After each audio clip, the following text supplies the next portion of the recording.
Buenas noches a todos.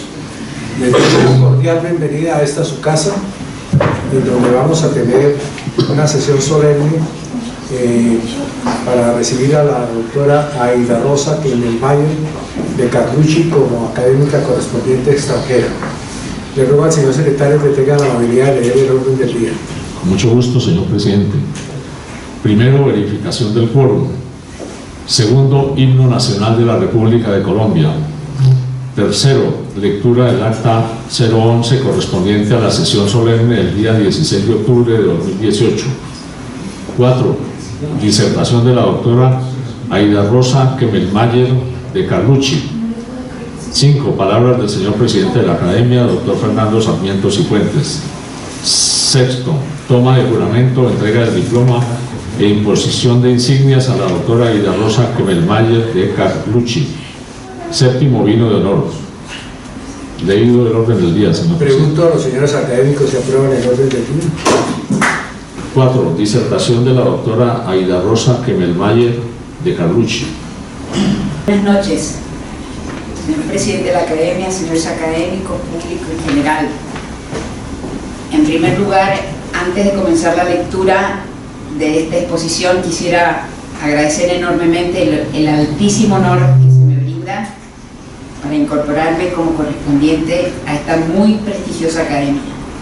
Y también traigo el saludo del señor presidente y los académicos de la Academia Nacional de Buenos Aires, a la que tengo también el altísimo honor de pertenecer como miembro de número, así que por favor reciban estos saludos. El tema que he elegido para la presentación de hoy es el de la razonabilidad y la contratación privada. La noción de razonabilidad en distintos idiomas, ragionevolezza en italiano, raisonnable en francés, reasonables en inglés, se encuentra en ámbitos muy diversos, siendo factible abordarla desde la filosofía, la historia, la sociología, la economía, la psicología, etc. Se ha dicho incluso que es un instrumento precientífico, omnipresente y subyacente, por lo que se encuentra en todas partes y a su vez en ninguna. El concepto tiene una gran importancia en todo el derecho, así en el derecho penal integra el gran tema del necesario convencimiento beyond reasonable doubt, o sea, más allá de cualquier duda razonable, para poder condenar. En el derecho administrativo exige a las autoridades no ejercer la función de modo irrazonable. En el procesal constitucional convencional requiere que el proceso concluya dentro de un plazo razonable. En la responsabilidad civil requiere un deber de cuidado razonable, etcétera, etcétera. Los juristas del common law comprendieron su importancia hace ya muchos años y por eso la reasonableness les parece evidente. Al parecer, el éxito de su uso está asociado al propio origen del common law, que entiende a la ley como law of reason. En este sentido, el famoso jurista inglés Edward Coke, opositor al pensamiento de Hobbes, para quien no es la sabiduría la que hace al derecho, sino la autoridad, Coke sostenía que el common law no es otra cosa que razón. Pero es necesario señalar desde el inicio que esta razón inglesa comprende no solo a la racionalidad, sino a la razón pragmática fundada en la experiencia. De allí la frase acuñada posteriormente por el gran juez norteamericano Holmes, cuando dijo que la vida del derecho no ha sido la lógica, ha sido la experiencia. Ahora bien, el hecho de que los operadores jurídicos, como abogados, jueces, etcétera, del sistema del common law, tengan tan asumida esta noción, utilizada corrientemente incluso en el lenguaje cotidiano, no implica que la razonabilidad pertenezca exclusivamente al common law. Por el contrario, creemos, estamos convencidas de que se extiende al llamado civil law, y a esto va destinada estas palabras. En la Argentina, esta pertenencia común al civil law y al common law ha sido marcada desde hace algunas décadas por la doctrina y por la jurisprudencia. En este sentido, no puedo dejar de mencionar a quien fue mi gran maestro, el profesor Augusto Morelo, quien decía que el operador jurídico debe armonizar en un equilibrio prudente y dinámico los tres principios en que se soporta el orden jurídico: el de la legalidad, el de la seguridad y el de la razonabilidad. Este último es el comodín más eficaz para no incurrir en demasías que precipiten en la arbitrariedad. Y el gran constitucionalista argentino Vidal Campos argumentaba: la regla de la razonabilidad marca un límite más allá del cual la irrazonabilidad implica una violación a la Constitución. Lo razonable es entonces lo ajustado a la Constitución, no tanto a su letra cuanto a su espíritu, y lo irrazonable es lo que conculca a la Constitución. Irrazonabilidad, inconstitucionalidad, arbitrariedad e injusticia pueden considerarse sinónimos. Ciertamente las expresiones razonabilidad, persona razonable, etc., son usadas por los tribunales de los dos sistemas jurídicos.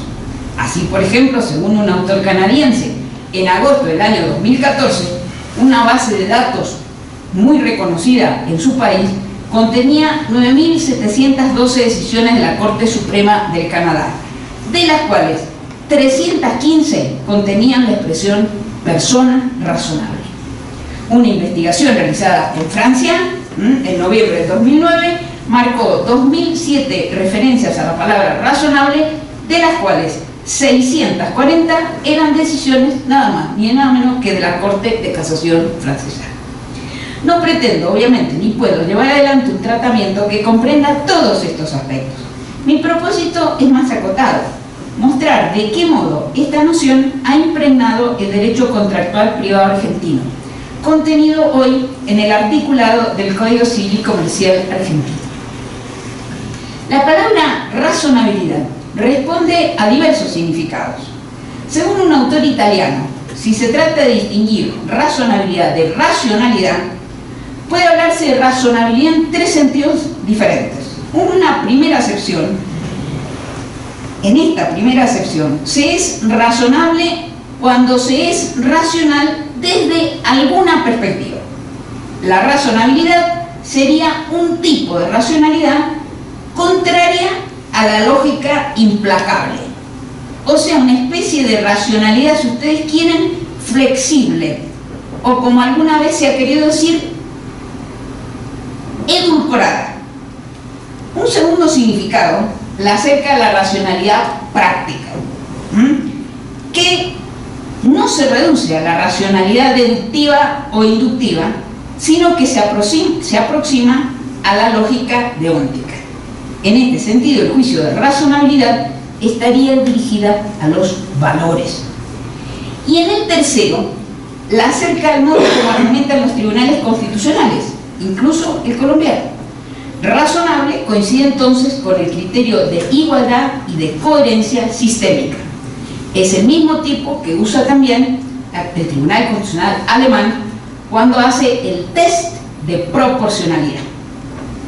Una tesis publicada en Francia enseña que la definición de razonable puede alcanzarse desde una doble visión: positiva o negativa.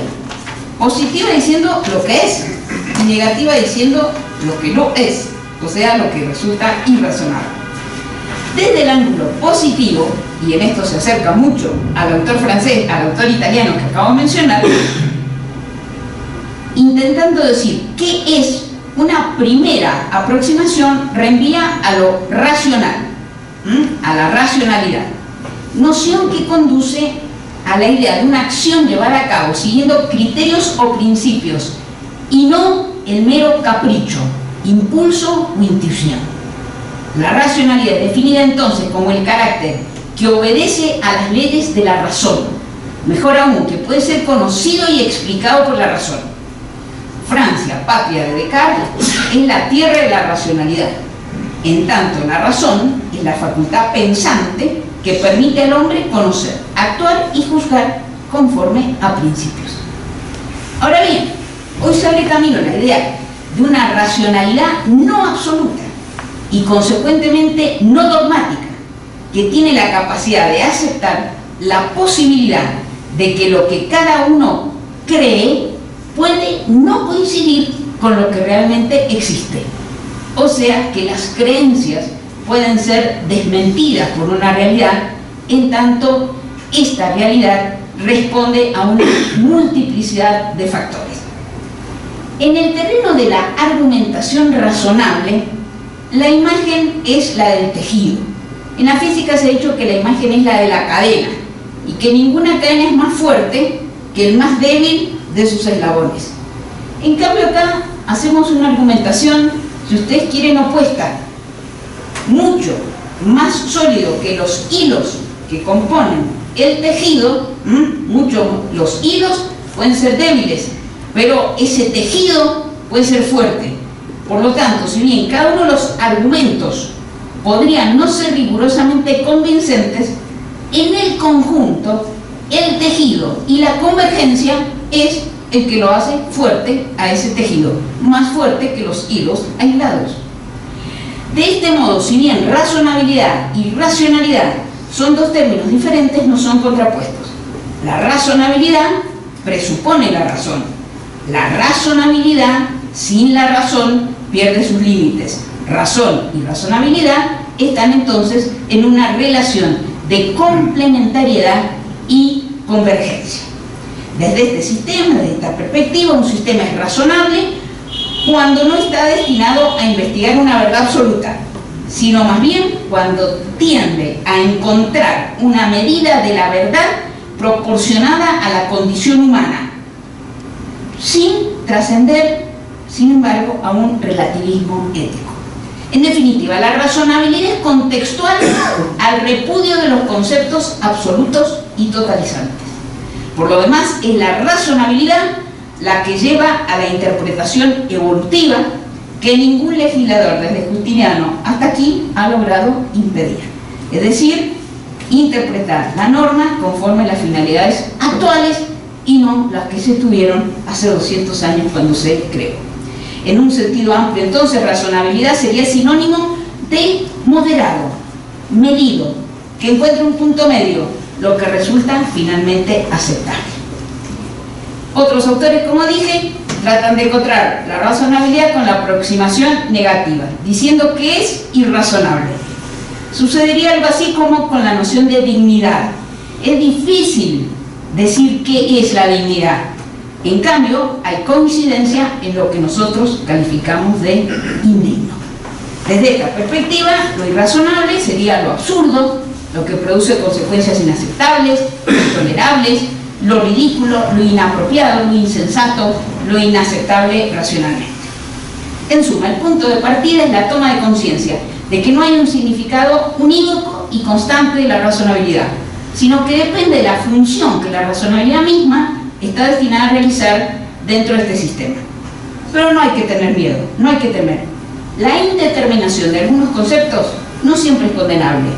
En numerosas ocasiones es sinónimo de riqueza del sistema jurídico, en cuanto es capaz de adaptarse al cambio de la sociedad, a la variabilidad de las exigencias y a las instancias que derivan de una fuerte heterogeneidad de la realidad. Presenta además otra ventaja: impone tomar las decisiones solo después de haber analizado todas las posibilidades, de modo tal que esa solución sea la expresión del resultado que emerge de un examen completo de la realidad de los hechos, todo lo cual le impone al juez, al árbitro, al administrador, motivar adecuadamente a fin de posibilitar el control social de sus decisiones. Quizás habría que preocuparse menos por la definición de la razonabilidad. La profesora francesa Delmas Marty dice que las cosas se comprenden mejor si no se las definen. Después de todo, en el ámbito jurídico, pese a la evidente voluntad de racionalizar y de explicar cada concepto, quedan muchas zonas de sombras con las que convivimos pacíficamente. Bien, esta razonabilidad se ubica entre lo que llamamos conceptos jurídicos indeterminados o de contenidos variables. No es esta la oportunidad para distinguir entre principios generales, cláusulas generales, parámetros, criterios, cánones, directivas, estándares, etc. Aunque todas estas diferencias conceptuales pueden ser relevantes, la tarea no resulta realmente útil hoy aquí. Lo que en cambio interesa destacar es que durante los últimos años, frecuentemente, por no decir sistemáticamente, el derecho reposa en nociones variables de múltiples contornos. En otras palabras, la regla del hierro rígido se sustituye por la regla del plomo flexible, infinitamente respetuosa de la singularidad de las situaciones que los seres humanos vivimos. Ahora bien, de este hombre razonable hemos pasado en estos cambios, en esta evolución de la que estoy hablando, a la persona razonable. Como es sabido, la tradicional persona razonable, figura central del common law, a punto tal que la Corte Suprema de Canadá afirma que las normas deben ser aplicadas por los tribunales en función de lo que una persona razonable haría o creería en la misma situación o en las mismas circunstancias, dicho por la Corte Suprema de Canadá. Esa persona razonable, que responde a criterios objetivos de la comunidad donde viven, apareció por allá en el año 1834, en el caso Britton versus Turner. Se trataba de un contrato de servicios por un año completo.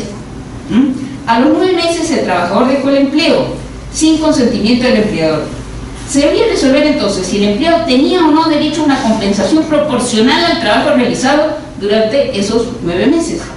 La respuesta negativa podía fundarse en que las cláusulas contractuales eran claras, en tanto expresaban que la compensación económica solo se debería si se cumplía el año de trabajo. Sin embargo, la Corte confirmó la decisión del jurado y dijo: tenemos muchas razones para creer que en general la comprensión de la comunidad es que ese empleado debe ser compensado por los servicios realizados y debe presumirse que ese contrato se hizo según esa comprensión comunitaria. En definitiva, es irrazonable lo que resulta inadmisible en una comunidad en un momento dado, por lo que, en el caso, la razonabilidad de la comunidad fue usada para dejar sin efecto lo que parecía incluso la intención de las partes. Y sabemos que hemos repetido hasta el cansancio que los contratos lo primero que hay que buscar es la intención de las partes. Ya en estos antecedentes del año 1834 dijeron la intención de las partes puede dejar de lado si no responde a este criterio del hombre razonable, este criterio objetivo del hombre razonable. La importancia de la figura del hombre razonable es innegable.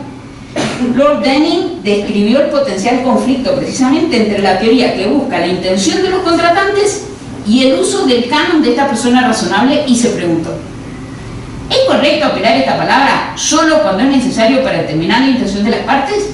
¿O está permitido cuando es razonable para determinar qué es justo y legal entre los contratantes? El derecho contractual del siglo XX ha devenido al menos parcialmente el reflejo de lo que la sociedad cree que es justo. Por eso tiene como implícitos aspectos necesariamente razonables que quizás no fueron tenidos en mira por las partes. El resultado es que el contrato se viene moviendo del dominio puramente privado a uno, no diríamos público, pero casi social. La persona razonable, esa que responde a los criterios de la comunidad, ha devenido, dicen los juristas ingleses, en una especie de funcionario no elegido, porque nadie lo eligió a este hombre razonable para que nos dé la pauta como la que tenemos que interpretar los contratos. Ha devenido en este funcionario no elegido. En suma, para Lord Denning, el canon de la persona razonable es un instrumento útil para ser usado por el juez para asegurar la razonabilidad en las transacciones, aún filtrando las palabras claras de un contrato, que son tiranas, decía él, solo si contienen el verdadero fin del contrato, pero no de otro modo.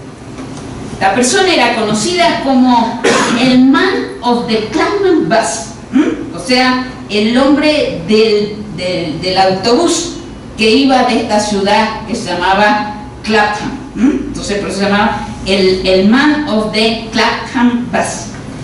Esto viene de la época victoriana y por supuesto nos faltaron críticas a este hombre del Clapham bus, que se consideraba una especie de dios fantasma del derecho, y concordantemente entonces se dijo que la razonabilidad es un concepto misterioso y cada una especie de cuerda floja. Sin embargo, esa noción sigue viviendo en la jurisprudencia anglosajona, tal como lo prueba una decisión del año 2014 de la Suprema Corte del Reino Unido. Ahí el voto de uno de los jueces dijo: el Clapham bus tiene muchos pasajeros. El más venerable es ese hombre razonable que nació durante el reinado de Victoria, pero sobrevive con vigorosa salud. Entre otros pasajeros están el padre razonable, el propietario razonable, el observador informado.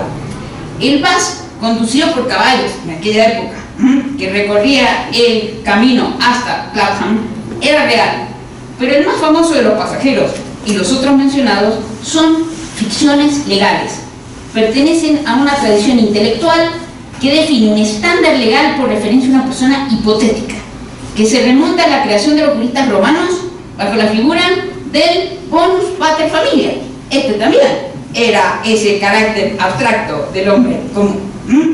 Como representación, dice la Corte del Reino Unido, de la como representación antropomórfica de la justicia. Como en este caso la controversia versaba sobre una licitación pública de un suministro de servicio de salud y se discutía el supuesto incumplimiento del deber de igualdad de trato de los licitadores y de transparencia en las condiciones de la licitación, aquí la Corte recurrió al hombre razonable después de haberlo rememorado, comparándolo con lo que hoy en el derecho comunitario europeo se llama el licitante razonable, bien informado y diligente. Y dice que este hombre, que no es el que se sube al bus, sino que el que viene del derecho comunitario, nació entonces en Luxemburgo y que su existencia se debe a las directivas de la Comunidad Europea.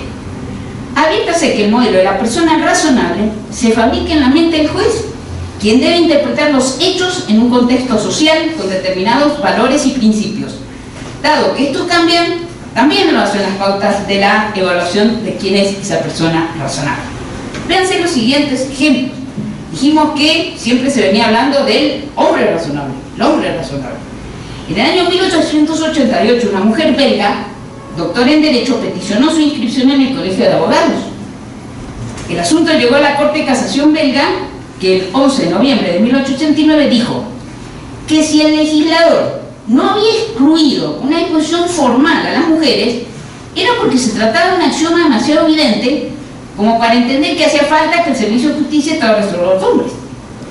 Entonces, no hacía falta ni siquiera que dijeran hombre o que excluyeran a las mujeres. Esto estaba reservado así, era de la comunidad. Sin embargo, 3 décadas después, en el año 1922, autorizó a las mujeres belgas a jurar ante el Colegio de Abogados, hecho que muestra claramente que lo que en 1889 era evidente para el más alto tribunal de ese país, devino irrazonable 30 años después. O sea, en sus orígenes la persona razonable era ese hombre razonable.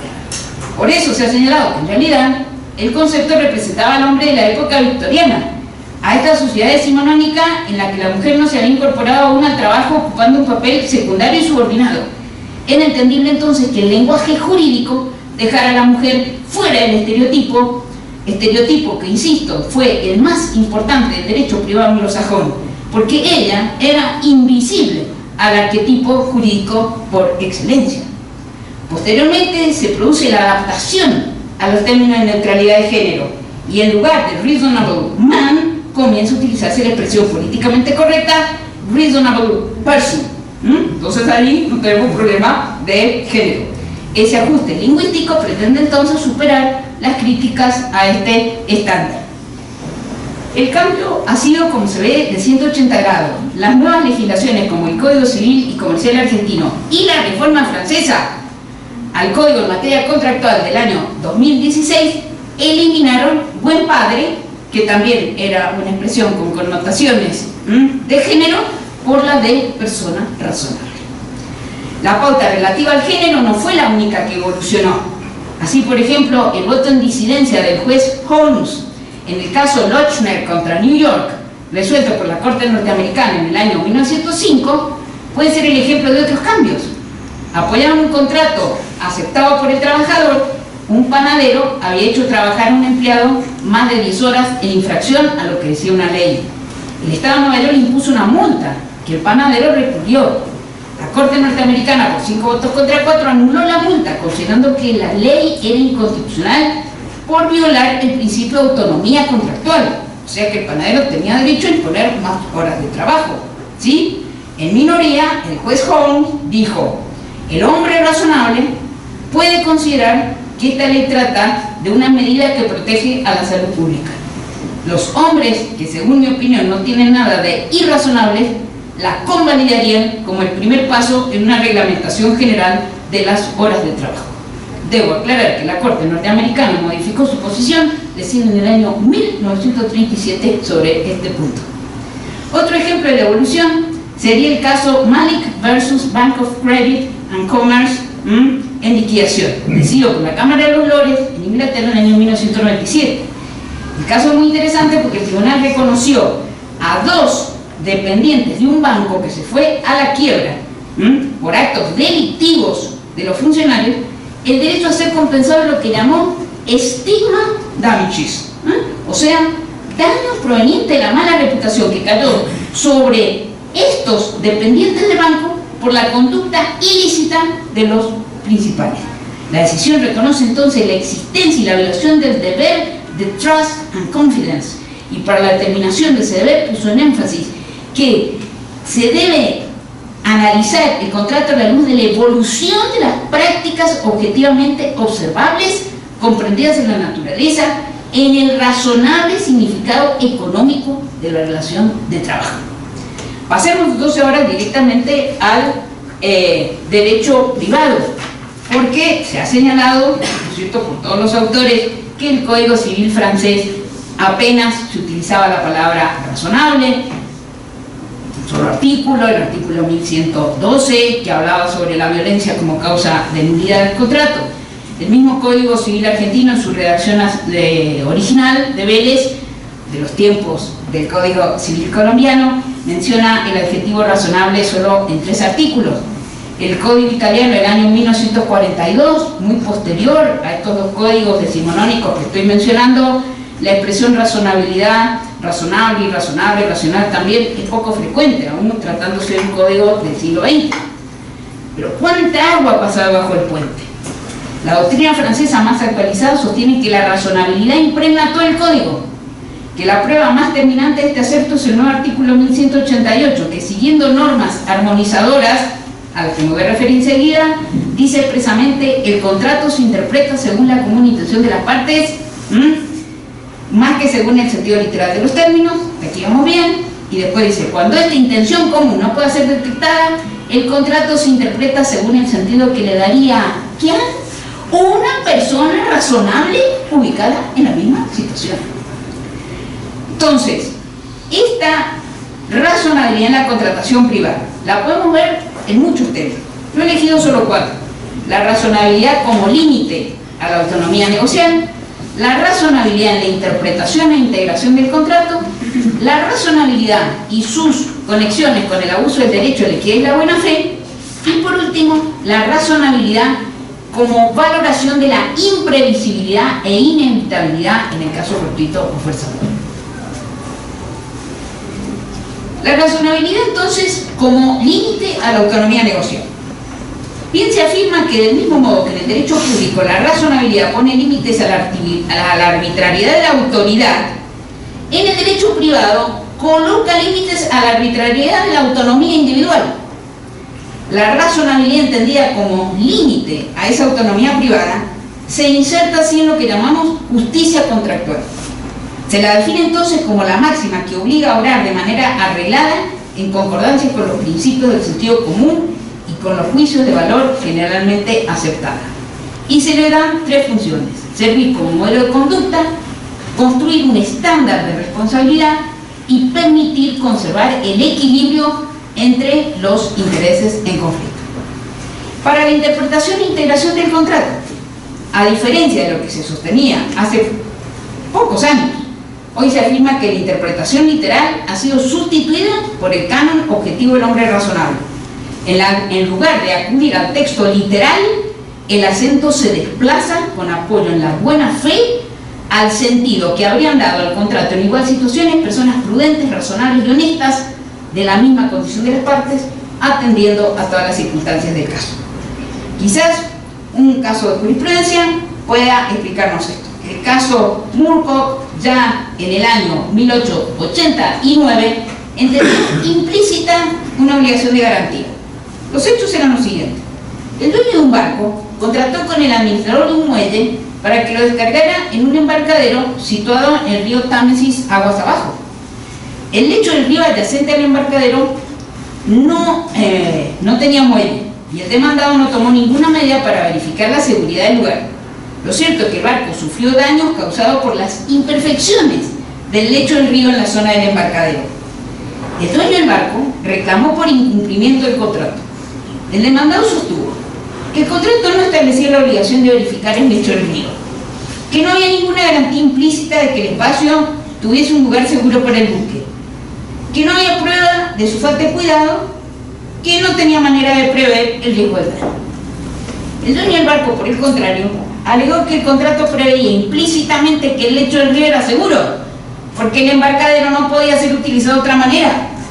Por lo tanto, el demandado debería haber probado que había tomado los recaudos razonables. La demanda interpuesta por el dueño del barco prosperó. El tribunal argumentó que la finalidad del contrato era utilizar el embarcadero. Por lo tanto, la garantía existía, aunque nada se hubiese mencionado expresamente. La noción de razonabilidad se vincula mucho a la de abuso del derecho, a la equidad, a la buena fe. Algunos dicen que hay que distinguir, no me voy a extender demasiado, pero sostengo que todos estos términos están conectados unos con otros. En Italia, la sentencia del 18 de septiembre del 2009, dictada por la casación en el caso Renault, después de analizar la cuestión desde el abuso del derecho y de la buena fe, dejó establecida en forma expresa la posibilidad de control judicial de la autonomía negocial en términos de juicio de razonabilidad. Esta es hoy la jurisprudencia del Tribunal de Casación italiano, que explico en el trabajo escrito que voy a dejar y que sería demasiado largo explicitar esta tarde. Algo importante es la razonabilidad y valoración de la imprevisibilidad y la inevitabilidad en el caso fortuito fuerza mayor. A la hora de considerar qué es lo imprevisto o lo imposible en los hechos que se pretenden configurativos del caso fortuito de la fuerza mayor, la doctrina clásica exigió siempre que estos requisitos fueran objetivos y absolutos. Hoy, en cambio, de mano de la buena fe, se ha impuesto la ponderación de la razonabilidad. Así, lo imposible para ser tal exige la consideración del caso concreto y determinar si, en parámetros de razonabilidad, se podía prever lo ocurrido. Dicho de otro modo, la razonabilidad opera como un límite del sacrificio de la exigibilidad de la prestación. Esto no es nuevo. Ya en la nota al artículo 512 del Código Civil, Vélez citaba a Sacharí. Y Sacharí decía: el artículo se reduce a un consejo a los jueces de no tener demasiado rigor ni demasiada indulgencia, y de no exigir del deudor la obligación, sino cuidados razonables. En consecuencia, ese artículo 514 de nuestro viejo código, hoy artículo 1730, aludiría a la imprevisibilidad razonable de acuerdo con las circunstancias de persona, tiempo y lugar. Donde se ha contaminado, digamos, el principio de razonabilidad y que ha pasado al derecho interno de cada uno de los países, es en los contratos privados internacionales.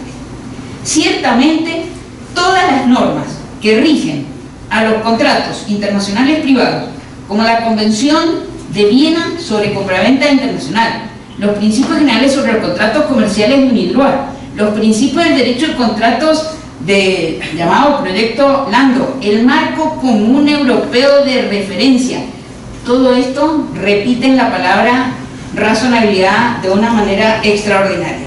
Así, por ejemplo, la Convención de Viena sobre compraventa internacional habla de persona razonable, plazo razonable, comportamiento razonable, oportunidad razonable, usa muchas palabras a las que le sigue el adjetivo razonable. Esta pluralidad muestra para algunos la tremenda influencia del common law en este documento.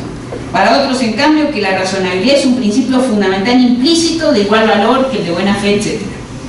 Los principios generales de UNIDROIT contienen la palabra razonable 58 veces. El proyecto Landau se calcula que aproximadamente uno de cada 3 artículos contiene la palabra razonable o sus derivados. El marco común de referencia, otro tanto.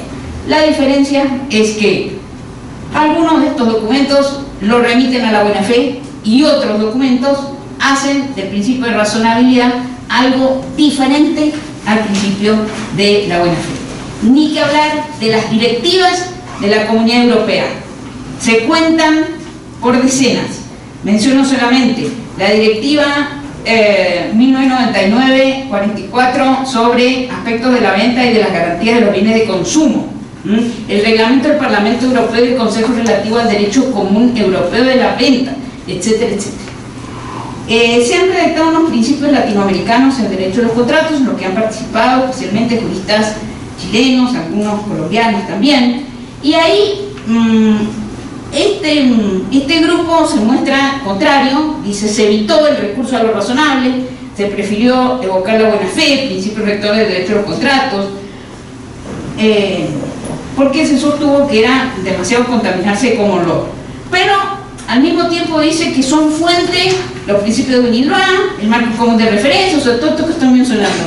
Y en todo eso hemos visto que la palabra razonable está en forma permanente, así que yo no puedo decir que los principios latinoamericanos no tienen la palabra razonable, pues si su fuente son todas estas normas que acaban de mencionar del derecho internacional de los contratos, pues no pueden no reconocer el principio de la razonabilidad. Caigo ahora en el Código Civil y Comercial muy rápidamente. El Código Civil y Comercial contiene más de 50 artículos que incluyen la palabra razonabilidad o sus derivados. Puede decirse que al igual que en el proyecto de 1998 que sirvió de base, esta es una noción que atraviesa buena parte de la figura en todos sus ámbitos. No lo voy a mencionar, los 50 artículos no tiene demasiado sentido que lo haga. Me interesa señalar sobre lo siguiente. En primer lugar, el artículo 3, que dice: el juez debe resolver los asuntos que sean sometidos a su jurisdicción mediante una decisión razonablemente fundada. Este artículo, lejos de ser un cheque en blanco para los jueces, genera una obligación de fundamentabilidad, de motivación, un plus de motivación. Otros artículos están vinculados a la buena fe y al abuso del derecho, especialmente en materia contractual, cuando dice que obligan no solamente a lo que esté formalmente expresado, sino a todas las consecuencias que puedan considerarse comprendidas con los alcances que razonablemente se habría obligado un contratante cuidadoso y previsor. Para los de larga duración, da una oportunidad razonable para renegociar, etcétera, etcétera. Hay disposiciones que hacen referencia al tiempo y a la información razonable. Por ejemplo, tengo que en la división incluso de una comunidad, tengo que avisar con anticipación, con antelación razonable que voy a pedir la división. Ni que hablar de la necesidad de que los juicios terminen en un tiempo razonable. Esta es una de las razones por las cuales los países latinoamericanos hemos sido mayormente condenados por la Corte Interamericana, y ni que hablar en Europa. El artículo 6 famoso de la no respetar el plazo razonable es una de las principales causas de condena. En el derecho de daños también lo tenemos, especialmente en materia de prevención del daño, que todos están obligados a tomar las medidas razonables para evitar que se produzca el daño. Como digo, estos más de 50 artículos que hablan de lo razonable me llevan a algunas palabras provisorias de cierre. Creo que las opiniones de los autores y las normas, que apenas he mencionado y ni siquiera por su número, me permiten creer que el camino de la Argentina recorriendo el Código Civil es el correcto, y diré por qué. En primer lugar, la mayoría de los estados atraviesan dos procesos que alteran las estructuras de sus ordenamientos jurídicos. Por un lado, el de la constitucionalización del derecho privado, y por el otro, el de la globalización comercial. Ambos han favorecido la incorporación expresa de la razonabilidad como pauta necesaria para la interpretación y aplicación de las normas generales, leyes, decretos, reglamentos, etcétera, e individuales como son los contratos. En efecto, la constitucionalización del derecho privado implica en este ámbito el aumento de los conceptos jurídicos indeterminados, propios del lenguaje constitucional, y consecuentemente la necesaria ampliación de las facultades judiciales para su concretización en el código. La globalización comercial exige la armonización de los derechos locales, y como se vio, la razonabilidad cumple un rol esencial en todos estos documentos internacionales relativos a los contratos. En segundo lugar, si bien jurídicamente la razonabilidad apareció en el derecho constitucional como instrumento de medida de la acción del legislador, nada impide trasladarla al derecho privado como medida o límite de la actividad de las partes. Este traspaso no tiene demasiadas dificultades en Argentina, en tanto el Código Civil y Comercial argentino ha delimitado las fronteras, como resulta manifiesto de la expresa mención del bloque de constitucionalidad en los artículos 1 y 2. Como dice McCormick, la teoría de la interpretación como tema intrínseco al estudio de la argumentación práctica nos conduce necesariamente a las aguas más profundas de la normativa constitucional. En tercer lugar, la razonabilidad es un valioso instrumento de lucha contra los absolutos. Ser razonable significa darse cuenta de las circunstancias y de las limitaciones que ellas implican. Un mundo en el que rige el pluralismo, expresamente aceptado por el Código Civil y Comercial en Argentina, al recoger diferentes tipos de personas y de vida familiar, solo puede ser gobernado por razones que en línea de principios los interesados puedan aceptar. Cuanto más argumenta el conflicto de opiniones, tanto más necesario es, cuanto más aumenta, el conflicto de opiniones, tanto más necesario es recurrir a la razón y a la razonabilidad. Podría decirse que lo irrazonable, a pesar de lo que toda esta palabra tiene cambiante, pone a los operadores del derecho un límite en el ejercicio del poder discrecional que les es reconocido. Ese poder le confiere en todos los ámbitos el derecho de elegir entre las diferentes opciones que se le ofrecen, pero a condición de que esa elección no sea irrazonable, porque en tal caso se considera contrario a derecho, sea este público o privado. Cuarto lugar, cualquier posición que rechace a priori el valor de la razonabilidad significa negar el carácter social de la ciencia jurídica. El derecho como ciencia social debe ser válido para la realidad, pero la realidad es por sí misma infinitamente multiforme y está sujeta a continua evolución. Por lo tanto, el derecho no puede ser encerrado en fórmulas unívocas e inmodificables. Por el contrario, debe ponderar las situaciones concretas. Por eso el Código Civil y Comercial acepta expresamente la interpretación evolutiva, tal como surge del artículo 2, que se refiere a los fines y no mira hacia atrás buscando el antiguo espíritu del legislador. Tal como aquí en Colombia, permítaseme decir, lo decía aquel gran maestro del derecho privado que fue Valencia Sea, y lo dice expresamente en su proyecto de Código de Derecho Privado. En quinto lugar, como ha dicho el Tribunal Constitucional alemán, la interpretación jurídica tiene el carácter de un discurso en el que se hacen valer argumentos y contraargumentos, y al final deciden las mejores razones que no son creadas arbitrariamente por el intérprete, sino que son dictadas por fuentes vigentes jerárquicamente superiores. Por eso la razonabilidad no priva de seguridad. La certeza del derecho no depende de la repetitividad y de la perpetuidad de la solución, sino de la previsibilidad y control, o si se prefiere, de poder calcular la solución, en tanto el supuesto de hecho, aunque esté minuciosamente fijado por el legislador, siempre será incompleto. La razonabilidad entonces debe buscarse y encontrarse dentro del sistema jurídico. La razonabilidad no es una virtud del ser humano inspirada en valores y naturalistas y fuera del sistema. No se trata de la moral subjetiva del juez, no por aquello que la ética es un China shop en el que se puede encontrar de todo, sino porque la seguridad jurídica exige un criterio que dentro del sistema de legalidad contribuye a encontrar una solución en el momento de aplicación que entre todas sea la preferible conforme a la lógica del sistema y sus valores constitucionales. Por eso el artículo 2 del Código Civil y Comercial argentino convoca a los principios y a los valores jurídicos. Otra razón, aún los autores que desconfían de la razonabilidad reconocen que su empleo, especialmente en el derecho de los contratos, es un dato de la realidad del que no se puede prescindir. No se trata, pues, de una moda pasajera de la que no valga la pena ocuparse.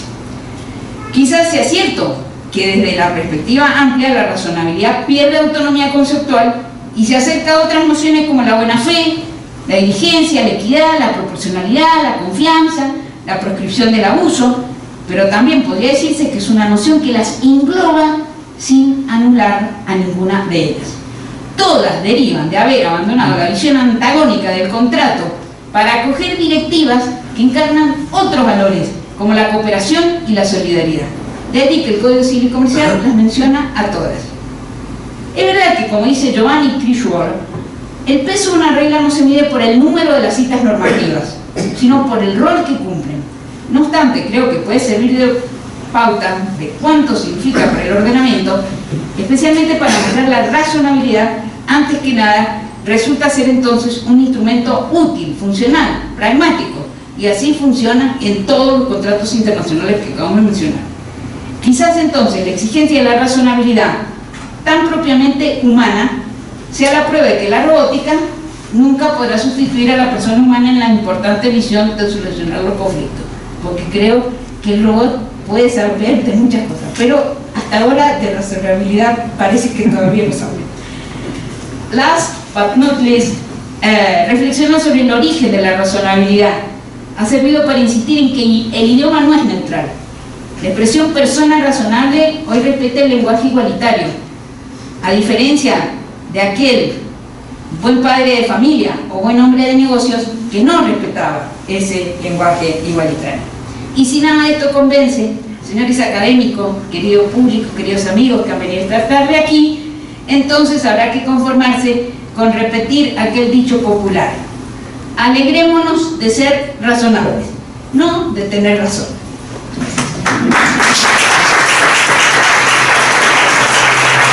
Cinco palabras del señor presidente de la Academia, doctor Fernando Sarmiento Cifuentes.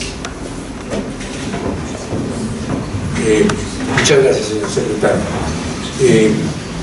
Hemos oído esta noche con gran placer y también con notable alegría las palabras de una distinguidísima profesora ilustre de América Latina, con una hoja de vida formidable, hablando de razón, razonabilidad, aplicaciones en el derecho privado, en el contrato particularmente, todas circunstancias sumamente importantes por una parte, por la otra de gran actualidad, puesto que ahora se intenta en esta academia promover la reforma necesaria del Código Civil y el Código Comercial y buscar las posibilidades que tiene su unificación en un solo código de derecho privado, labor en la cual esta academia estará sumamente entregada a cumplir con ese objetivo para beneficio del país, de sus diferentes estamentos sociales y de la necesaria pacificación que todos anhelamos. Las palabras y esas connotaciones semánticas entre razón, razonabilidad, razonable y demás circunstancias que usted además les aplicó otra noción actual respecto a las circunstancias de género. No es extraño en sus palabras escuchar estos conceptos. Muchas gracias por su magnífica conferencia. Espero que nos la hagan llegar por una USB y por correo electrónico para publicarla en nuestra revista. La doctora Aida Kemmelmayer de Carducci es abogada y doctora en Derecho de la Universidad de Mendoza, ex magistrada de la Suprema Corte de Justicia de la misma localidad, miembro de las Academias Nacionales de Derecho de Buenos Aires, Córdoba y Paraguay, Academia Argentina de Ética y Medicina y Asociación Argentina de Derecho Comparado, académica honoraria de la Real Academia de Jurisprudencia y Legislación de Madrid, doctora honoris causa de la Universidad de París y Montpellier y de las Universidades Nacionales Argentinas de Rosario, Córdoba, Comahue, Mendoza, Nacional del Sur, Nacional de Cuyo, Nordeste, Tucumán, Champañá, Siglo XXI y San Pablo T. Profesora honoraria e invitada de diversas universidades argentinas y latinoamericanas, entre otras la de San Marcos, San Martín de Porres, en el Perú, Universidad Externado Colombia, Universidad Interamericana de México, profesora invitada de la Pontificia Universidad Javeriana y profesora por contrato de las universidades de París, Génova y Bolonia. Ha pronunciado cerca de 1000 conferencias, digamos que 1000 en Argentina y más de 250 en el extranjero: Alemania, Bolivia, Brasil, Colombia, Costa Rica, Cuba, Chile, China, Dinamarca, Ecuador, El Salvador, España, Estados Unidos, Francia, Grecia, Honduras, Italia, México, Nicaragua, Panamá, Paraguay, Perú, Puerto Rico, República Dominicana, Rumania, Sudáfrica, Uruguay y Venezuela. Dictó más de 500 cursos de posgrado en Argentina y más de 50 en el extranjero. Autora de centenares de publicaciones editadas en Argentina, en Europa y América Latina y de numerosos libros en el campo del derecho primordialmente. Integrante de la Comisión de Estudios para la Unificación de las Normas Procesales y miembro de la Comisión Redactora del reciente Código de Derecho Civil y Comercial de la República Argentina. Esta es una breve sinopsis de la importantísima hoja de vida de realidad vital de la doctora de Carlucci. Bienvenida a esta academia y terminadas estas sencillas palabras, le ruego al señor secretario de segundo punto de la orden. Mucho gusto. Siguiente. Señor presidente. 6. Toma de juramento, entrega del diploma e imposición de insignias. Aida Rosa Kermayer de Carlucci, jura usted ante Dios y promete ante esta academia cumplir con los estatutos que se le van a entregar y que la hace miembro correspondiente de esta importante institución jurídica del país que se acerca en pocos meses a los 125 años de existencia. Sí, juro. Si así fuera, que Dios se lo premie y si no, que la academia se lo reclame. Muchas gracias.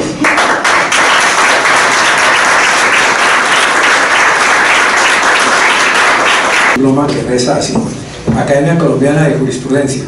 La señora doctora Aida Rosa Kermayer de Carlucci ha sido inscrita en esta corporación como miembro académico y correspondiente extranjero en atención a los méritos y demás circunstancias que concurren en ella, y para que conste se les pide el presidente el diploma de Bogotá a 6 de febrero de 2019, el presidente, el vicepresidente y el secretario. Muchísimas gracias. Muchas gracias.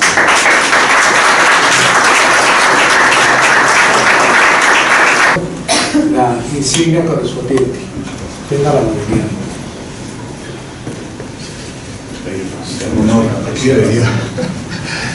Lo razonable es que hubiera sido su esposo, que efectivamente hubiera querido estar aquí, pero por razones de último momento no lo pudo hacer. De ordinario es el esposo o la esposa quien lo hace. Quisiera desde luego ser tu esposo también. En un matrimonio intelectual.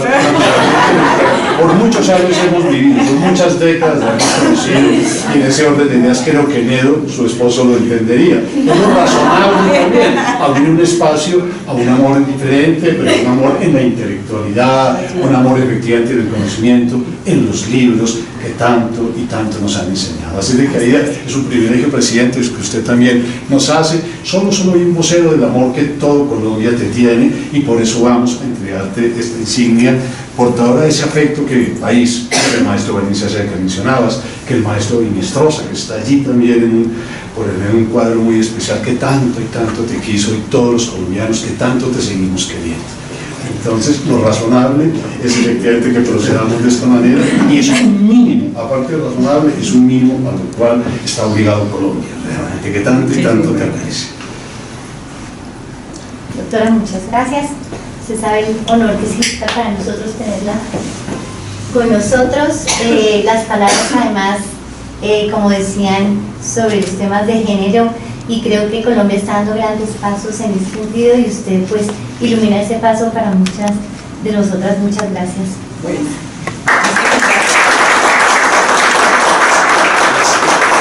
Si me permite, por supuesto, nuevamente mi agradecimiento, el primero a Carlos Ignacio, que sé que ha sido el que ha promovido esta alegría inmensa que hoy tengo, y que ha promovido tantas cosas mías aquí en Colombia, así que solo mis palabras de agradecimiento